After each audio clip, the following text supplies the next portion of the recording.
de traiter, on essaie de traiter les sujets importants qu'on peut se poser des questions. Surtout là en ce moment avec cette période qui nous arrive dessus là, on appelle ça la Toussaint, Halloween. C'est important de se poser ce genre de questions. Donc comme d'habitude, on dédicace nos enseignements à toutes les personnes qui n'ont personne pour penser à elles et surtout aux personnes qui sont malades. Ok. Alors la question, elle est délicate. Elle est délicate parce que on s'est tous posé ce genre de questions une fois dans notre vie. Que deviennent les morts? Où sont les morts? Bon, ça, si tu es quelqu'un qui est biblique, tu sais où ils sont. Tu sais qu'ils sont en haut ou en bas. Hein. Donc maintenant, on va poser une autre question vue d'un autre angle. Et comment prier pour les morts? Comment prier pour les morts? Et il y a deux façons de prier. Il y a celui qui veut dire prier pour les morts pour que eux, ils soient bien. Et prier pour les morts, il y a ceux qui vont dire prier pour les morts pour qu'ils nous aident dans ce monde. Alors que nous raconte la Bible? Que nous raconte la Bible? C'est très important de savoir qu'est-ce qui nous raconte le mode d'emploi. Pourquoi? Parce que si on ne sait pas ce qu'il y a dans ce mode d'emploi, eh ben, on n'aura pas la réponse. Alors je vais vous dire une chose, c'est que le livre, il répond à ça. Le livre répond à ça. Qu'est-ce qu'il nous raconte? Il nous raconte l'histoire de Lazare et du jeune... Enfin non, Lazare et du riche. Qu'est-ce que c'est que cette histoire de Lazare et du riche? Eh ben, c'est l'histoire d'un pauvre, je fais du paraphrase, hein, je ne vous lis pas le texte. C'est un pauvre qui vivait qui s'appelait Lazare, d'accord? Dieu le secours, ça veut dire le secours de Dieu, le secours de Dieu. Donc, il était devant la maison d'un riche, et les deux, ils meurent. C'est le Christ qui raconte cette histoire. Quand il monte en haut, il y a un des deux, le riche, il était en train de brûler dans un endroit avec du feu. Et le pauvre, il était de l'autre côté, dans le sein d'Abraham, avec Abraham. Et le riche, il regarde le pauvre, il regarde Abraham, il dit s'il te plaît, envoie Lazare qui me donne un peu d'eau. Il dit, qui trempe son doigt qui trempe son doigt dans l'eau et qui me l'emmène. Et Lazare, il dit, et Abraham, il dit, on ne peut pas, c'est pas possible. Parce qu'il y a trop un espace entre vous et nous. D'accord? Alors en fait, là, on comprend que Lazare était au paradis, le pauvre Lazare était au paradis. Et on remarque que le riche, le riche, il était en enfer. Qu'est-ce que c'est que le paradis et l'enfer? C'est le temps c'est le lieu, c'est la salle d'attente avant le jugement dernier. Alors le riche, il voit ça et il dit, s'il te plaît, il se demande pourquoi il était là-bas. Qu'est-ce qu'il est en train de dire? Abraham lui dit, parce que toi tu as eu ce que ce que tu méritais dans la terre, quand tu étais sur terre. Mais Lazare, il a souffert, donc on ne peut pas passer, maintenant toi tu as ta rétribution, tu es là où tu es. Pourquoi? Parce que lui, entre guillemets, il calculait pas Lazare. Il faisait pas attention à Lazare qui était dehors chez lui, donc c'est pour ça que c'est le mauvais riche. Qu'est-ce que ça veut dire si on dit le mauvais riche? Eh ben ça veut simplement dire qu'il y a des bons riches. Mauvais riche, ça c'est une petite parenthèse, tu peux être un bon riche. Tout va dépendre à quoi tu utilises ton argent. Tout va dépendre à quoi tu utilises ton argent. Donc c'est pour ça qu'ils disent le mauvais riche. Sinon ils auraient dit le riche. Si la richesse était une faute, ils auraient dit le riche. Ils n'auraient pas dit le mauvais riche. Pourquoi? Parce que ça veut dire qu'il y a des bons riches. Donc on continue. Et il lui dit, s'il te plaît, alors, le riche il dit à Abraham, s'il te plaît, envoie Lazare prévenir mes frères, parce que j'ai 5 frères, et ils vont finir comme moi je suis en train de finir. Et Abraham, il lui dit, ça sert à rien. Ils ont déjà Moïse et les prophètes. S'ils n'ont pas cru, ils ne croiront pas, même s'il y a un mort, il revient. Moïse et les prophètes, ça veut dire qu'ils ont la loi et tous les enseignements, d'accord? S'ils ne croient pas en ce qu'ils ont eu, c'est pas qu'ils ont Moïse et les prophètes avec eux. Il y en a qui vont dire, mais ils étaient morts. Non, non. Ils représentent ça symboliquement. On est en train de parler de la loi et des enseignements de la Bible. Et bien sûr de tout ce qu'ils ont, tout ce qu'ils ont apporté, tous les miracles, tout ce qu'ils faisaient, s'ils les croient pas, comment ils vont croire? Même un mort, ils vont lui dire, allez, laisse tomber, c'est pas vrai. Ils vont trouver une manière de pas croire. Donc il lui dit quoi? On est en train de voir, première analyse, deux morts qui intercèdent pour des personnes qui sont en bas, oui ou non? Non. Pourquoi? Parce que Lazare, il dit rien. Maintenant, l'autre mort, qu'est-ce qu'il est en train de dire? On a un truc intéressant, c'est que le riche, il se fait du souci pour sa famille. Alors déjà, est-ce que les morts, ils se font du souci pour nous? Première question. Alors déjà, on est en train de voir. Je vous dis une seule chose. Si, comme il disait un maître, si quand tu montes au paradis, si quand tu meurs, tu continues à te faire du souci pour ta famille, c'est pas le paradis, c'est l'enfer. Si tu vis de la préoccupation. On est d'accord? Alors maintenant, il faut vite vous enlever ça de votre tête. Les défunts, quand tu es quelqu'un de bien, attention parce qu'il y en a un qui se préoccupe et l'autre non. Quand tu meurs, tu as accès à la vérité en fait. Quand tu meurs, tu vois au-delà de tes yeux, la limite de tes yeux, parce qu'on sait que nos yeux sont très limités. On voit même pas les rayons des télécommandes de télé. Donc qu'est-ce que ça veut dire? Quand tu meurs, tu as accès à tout ce qui peut se voir. Tu as accès à la réalité en fait. Nous, on voit pas la réalité. Donc on a Lazare qui est tranquille et on a le riche qui est traumatisé parce qu'il se dit, ah là, ma famille, elle va ramasser. Alors déjà, première indication, est-ce que les morts se font du souci pour nous? Si tu es quelqu'un de bien, non. Lazare ne se fait pas de souci pour sa famille. Et si tu es quelqu'un de pas bien, peut-être que tu perturbes tes morts. Pourquoi? Parce que eux, ils sont en train de se faire du souci peut-être pour toi, comme le riche se faisait du souci pour sa famille. Tout va dépendre de toi et ton comportement là en bas. Si tu es un tordu, il se peut qu'en haut, il se fasse du souci pour toi. Ça, c'est une chose on n'est pas sûr, comme d'habitude. Tout ce que je dis là, c'est des suppositions. Mais prenez-les bien au sérieux. Maintenant, je vous dis une seule chose. Est-ce que les morts peuvent intercéder pour nous? On voit tout de suite que non. Pourquoi? Parce qu'Abraham, il lui dit, envoie Lazare. Non, on ne peut pas envoyer Lazare. On n'envoie pas Lazare. Lazare, pourtant, il est bon, mais non, on n'envoie pas. Comment on veut dire? Est-ce qu'ils peuvent nous envoyer des messages, les morts? Non. À première vue, non. Est-ce qu'ils peuvent revenir? Non. À première vue, non. Ils ne laissent pas revenir Lazare non plus. Ni le pauvre, ni l'autre. Alors déjà, prier pour les morts, est-ce que ça sert à quelque chose? Prier pour leur intercession? Non. C'est pas ce qu'on nous demande. C'est pas ce qu'on nous demande. Maintenant, eux, qu'est-ce que je veux dire? Je vais revenir dessus après ce que je suis en train de dire. Prier pour leur intercession, c'est pas ce qu'ils nous demandent. Pourquoi?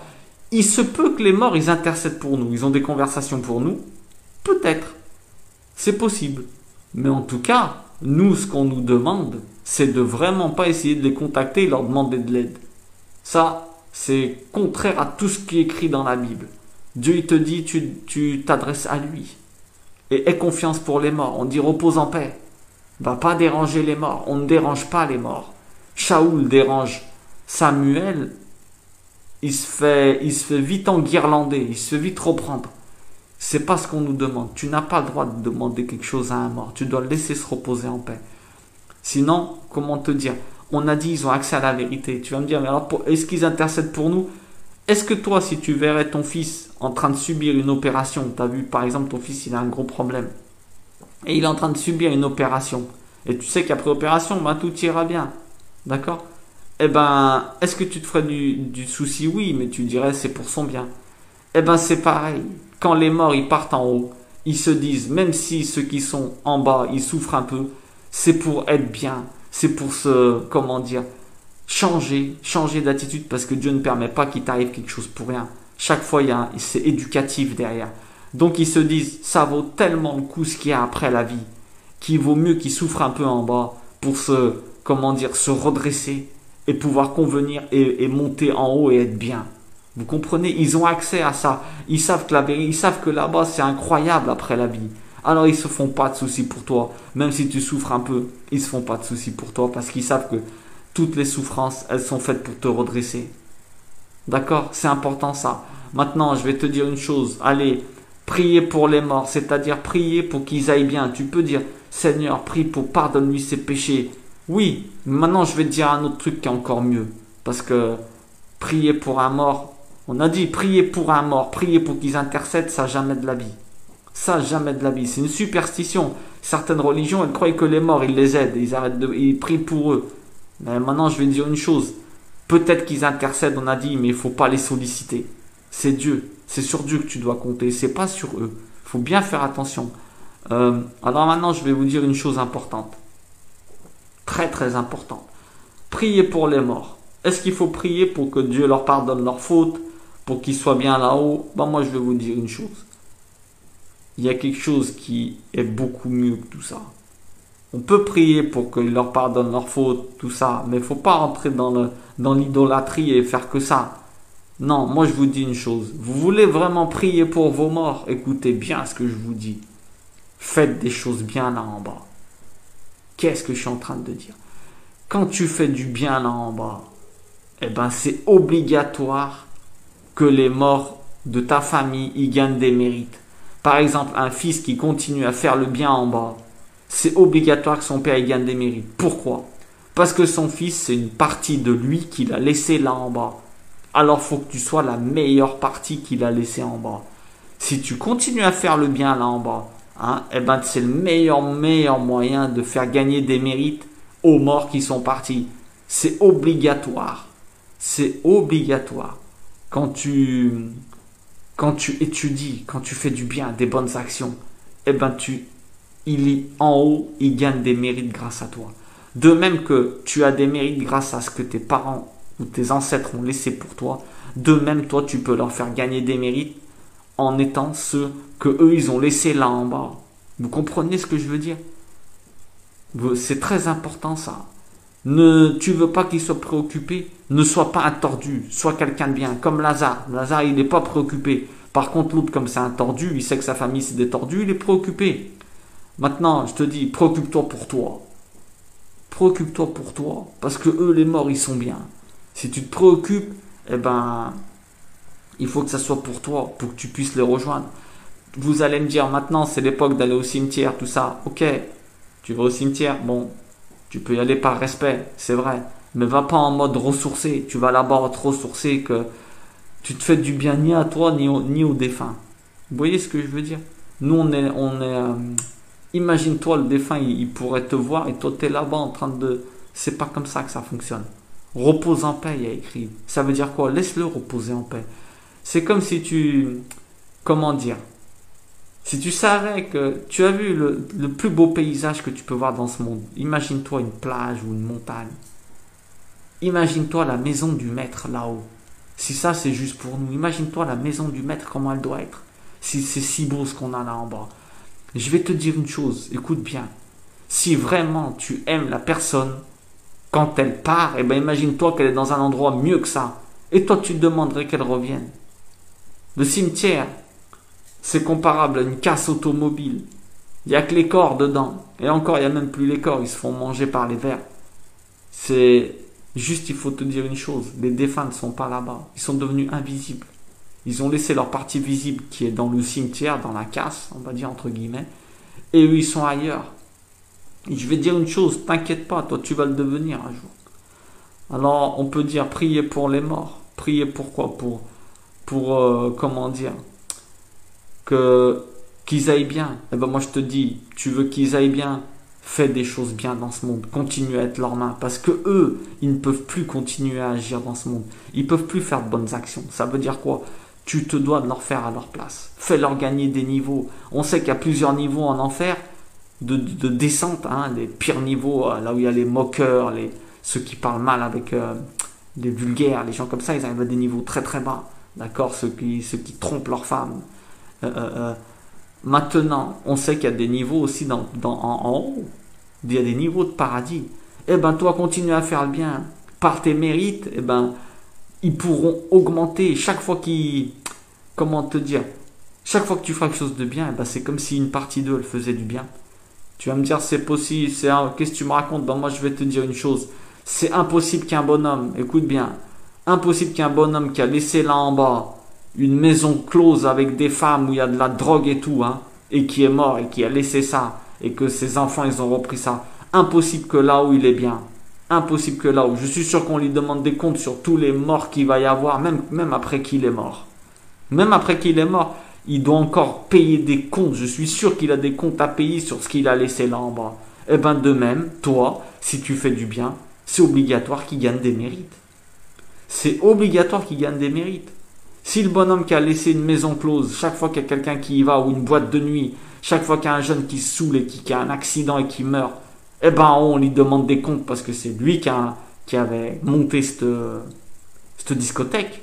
Eh ben c'est pareil, c'est logique que toi si tu fais du bien, eh ben on lui donne des comptes là-bas en haut. C'est donc le plus important. Fais du bien, parce qu'eux ils peuvent plus en faire. Fais du bien à leur place. D'accord? C'est très très important. Et ne va pas au cimetière en mode je pleure, je suis mal. Non. Imagine-toi et sois-en conscient qu'ils sont dans un endroit 1000 fois mieux que le meilleur endroit que tu peux imaginer. Si on te disait qu'ils sont partis sur une île, aide bien. Si on te disait qu'ils sont partis dans une île, super bien. Mais il n'y a qu'un problème, c'est qu'ils ne peuvent pas te contacter. Tu désirerais qu'ils reviennent. Mais c'est que tu es un égoïste. C'est que tu es un égoïste. Le croyant, il doit se dire, eux, ils sont bien. Je les laisse tranquilles, en paix. Et je me fais du souci et je prie surtout pour les vivants. Je prie pour les vivants, pourquoi? Eh ben pour qu'ils se détordent et qu'ils puissent justement aller sur cette plus belle des îles qu'il peut y avoir. Parce que si on est tordu, on ne pourra pas y aller. Arrête de prier pour... Moi, je te dis, arrête de prier pour eux et prie pour les vivants. Je te dis la vérité, prie pour les vivants et prie pour toi. Éloigne-toi du mal parce que... Éloigne-toi du mal. Tu veux prier pour tes morts. Éloigne-toi du mal parce qu'il se peut qu'on leur demande des comptes sur tout le mal que tu fais. Parce que, étant donné qu'ils t'ont pas... Étant donné que toi, tu es une partie d'eux, eh ben peut-être qu'on leur demande pourquoi ils ne se sont pas occupés exact beaucoup et beaucoup plus de toi pour pas que tu te tordes de cette manière. Fais le bien. Le bien, faire le bien, étudier, surtout étudier la parole de Dieu pour devenir quelqu'un de meilleur. C'est la meilleure manière de prier pour tes morts. C'est la meilleure manière. Pourquoi? Parce que c'est la meilleure manière que tu deviennes quelqu'un de meilleur. Et en devenant quelqu'un de meilleur, eh ben, tu leur gagneras des mérites. Voilà ce que je vous dis. Maintenant, j'espère que vous avez compris ce que je veux dire. On ne va pas se ressourcer dans un cimetière. On ne va pas prendre plus contact dans un cimetière en croyant que le mort est plus là-bas qu'ailleurs. Parce que sinon, bah écoute, moi je parle aux croyants bien entendu. Si vous allez là-bas, c'est que vous croyez au monde de l'invisible. Vous devez vous dire qu'il est vivant. À moins que vous croyez que ça y est, il est dans le trou, il ne bouge plus. Mais normalement, si vous êtes des croyants, eh ben vous voyez la plage qu'il y a derrière moi là. Eh ben imaginez-vous qu'il est là-bas. Et le meilleur moyen de faire en sorte qu'il soit bien, c'est que vous continuez à faire le bien, vous, ici, à sa place. Comme ça, vous le faites pour lui. Et de passage, eh ben, vous ferez des bonnes actions. Et vous vous retrouverez avec lui un jour. N'oubliez pas, Lazare, il est là-bas, il est tranquille maintenant. Le riche, le riche, il est mal. Pourquoi? Parce que lui, il souffre à cause de ce qu'il a fait. Et parce qu'il sait que sa famille, elle souffre. Tu veux pas préoccuper tes morts. Sois quelqu'un de bien. Ne prie pas pour eux. On ne te demande pas de prier pour eux. Tu dois prier pour Dieu. Peut-être que eux, ils intercèdent pour toi, mais toi, tu dois pas leur demander. Tu dois les laisser en paix, sinon c'est de l'égoïsme. Et la deuxième chose, et la dernière des choses, tu veux la meilleure prière pour eux, c'est de faire du bien. D'accord? Fais du bien. Et là, tu leur feras gagner des mérites là où ils sont. Je te promets. C'est la meilleure chose que tu peux faire. Prie pour ceux qui sont là en bas. Prie pour les vivants. Parce que c'est à nous que la difficulté, elle va être de nous gagner ce paradis qui nous attend, si Dieu le veut. Que Dieu nous donne la force. Que Dieu permette à tous nos défunts d'être en paix. Et surtout, qu'il nous fasse comprendre que plus on fera du bien, plus on les aide. C'est pas en faisant des cultes des morts ou en nous mettant triste. Te mettre triste, c'est n'importe quoi. Toutes les personnes que tu as croisées, c'est, entre guillemets, c'est des dons que Dieu t'a fait. Il ne faut pas te mettre triste, il faut être heureux. D'accord, c'est vrai, quand t'as un être cher qui s'en va, on peut ressentir de la tristesse émotionnellement. Mais il faut vite te dire dans ta tête, t'inquiète, il est bien. Je vais l'aider, je vais lui envoyer des cadeaux en faisant du bien. Étudie plus. Pour une heure d'étude, tu lui fais gagner des mérites, mais incroyables, incroyables. Une bonne action que tu fais, tu lui fais gagner des mérites. Les anges disent, regarde ce qu'il fait ton fils, regarde ce qu'il fait ton neveu, regarde ce qu'il fait. Waouh! N'oublie pas, ta famille, tes enfants, c'est tout ce que tu peux enseigner pour la Bible. Donc imagine-toi, tu peux gagner du mérite pour beaucoup de monde. Tu peux gagner des mérites pour beaucoup de monde. Tu peux dire, tiens, on fait ça, tiens, hop, pour les mérites d'un de mes oncles qui est parti, j'espère qu'il gagne des mérites sur ce que je suis en train de faire. Ok? Protégez-vous bien, soyez forts, et n'oubliez pas, nos défunts, ils sont dans un endroit tranquille. Ils sont dans un endroit tranquille. N'ayez crainte, n'ayez crainte.